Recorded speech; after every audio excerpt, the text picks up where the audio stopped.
اچھا، آپ کیا سمجھتے ہیں کسی دوسرے کے پیچھے نماز پڑھنے میں؟ یعنی آپ کسی دیوبندی یا بریلوی کے پیچھے یا اہل سنت کے پیچھے چلیں، دیوبندی بریلوی چھوڑ دیں، نماز پڑھنے کو ٹھیک میں سمجھتے ہیں؟ بنیادی طور پہ ہر کلمہ گو مسلمان کے پیچھے نماز پڑھنے کا قائل ہوں. مثال دینا، آپ سفر پہ ہیں، آپ کو کسی بندے کا عقیدہ ہی نہیں پتا، آپ اس کے پیچھے نماز پڑھ لیں. لیکن اگر آپ کو پتہ چل جائے کہ یہ شخص کسی صحابی کو بے ایمان سمجھتا تھا یا کسی کا صحابی کو کافر سمجھتا، تو ہمارا نقطہ نظر اس شخص کے پیچھے نماز نہیں ہوتی. اگر یہ شخص قبر کے اوپر سجدہ کرتا ہے اور یہ شرک کا وعدے مرتکب ہے، اس کے پیچھے نماز نہیں ہوتی. بنیادی طور پہ ہمارا عقیدہ یہ، اور یہ اہل حدیثوں کا متفقہ عقیدہ یعنی ہے، آپ یہ میرا انفرادی نہیں. اوور آل دیوبندی یا بریلوی پہ نہیں ہے؟ نہیں، جس بالکل کو بھی جو نہیں ایسا ہے. کرے، اگر کوئی ایسا نہیں کرتا یعنی وہ توحید پہ قائم ہے، میں رسالت اور کہتا ہوں ساری جو چیزوں، اس کے بندہ پیچھے شرک نماز سے پاک ہے ٹھیک اور ہے. وہ کسی صحابی کو کافر نہیں سمجھتا، اس کے پیچھے نماز ہے. ٹھیک ہے. بات ہے تم اس میں تو کوئی یہ تو اچھا، یہ کچھ موقف لوگ سمجھتے ہیں کہ اختلافی ہے، یہ اختلافی موقف نہیں ہے. ہمارے ہاں تو یہ ایک یعنی واضح نقطۂ نظر ہے، مشرک امام اس کے پیچھے نماز نہیں ہے.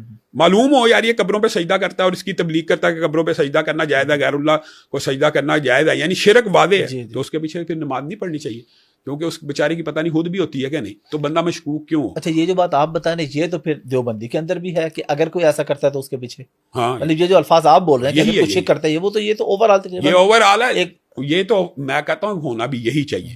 ہم ایک دوسرے کے پیچھے نمازیں پڑھتے ہیں نا کیونکہ ہمیں حسن ظن ہوتا ہے. لیکن جس بندے کا عقیدہ واضح ہو جائے، مثال دے رہا ہوں، ایک بندہ اعلانیہ ممبر پہ بیٹھ کے کہہ رہا ہے کہ قبر پہ سجدہ کرنے سے کوئی حرج نہیں ہے، اور یہ نہیں ہے، یہ تعظیم کا سجدہ ہے، یہ شرک کا سجدہ نہیں ہے. یہ آپ کو پتہ قبروں کے اوپر جو سجدے ہوتے ہیں ان کے پیچھے وہ لاجک لے کے آتے ہیں، وہ تعظیمی والی سجدہ تعظیمی والی. اب جی جی. تو حالانکہ امام احمد رضا خان اور ان کی اپنی کتابوں میں بھی لکھا ہے کہ تدیمی سجدہ بھی حرام ہے. بالکل. اس کی وجہ یہ ہے کہ رسول اللہ صلی اللہ علیہ وسلم نے کہا تھا اگر سجدہ کرنا مخلوقات میں سے کسی مخلوق کے لیے جائز ہوتا تو بیوی کو حکم دیا جاتا. تو اس کا مطلب ہے بیوی نہیں سجدہ کر سکتی تو باقی کوئی بھی سجدہ نہیں کر سکتا.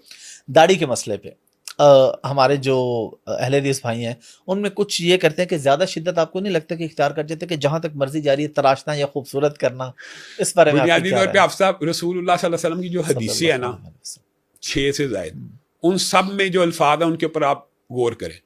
داڑھی کو معاف کر دو، داڑھی کو گھنا کرو، داڑھی کو بڑھاؤ، داڑھی کو وافر کرو، یہی لفظ بھی. اب یہاں پہ اگر کوئی بندہ یہ کہتا ہے اللہ تعالیٰ میرے گناہ معاف کر دے، انسان کا یہی خواہش ہوتی ہے نا سارے معاف کر دے کہ کچھ کر دے. تو جب داڑھی کو معاف کرنا پورا معاف کرنا چاہیے، کچھ نہیں کرنا چاہیے. لیکن ہمارے ہاں یہ بھی ہے کہ 2 صحابہ کا جو عمل ملتا ہے کہ انہوں نے ایک مٹھ کے بعد داڑھی کو کٹوایا، تو بعض علماء اہل حدیث اس چیز کے قائل ہیں کہ وہ عمل ان کا حج کے لیے تھا اور وہ تراش کے اندر آتا ہے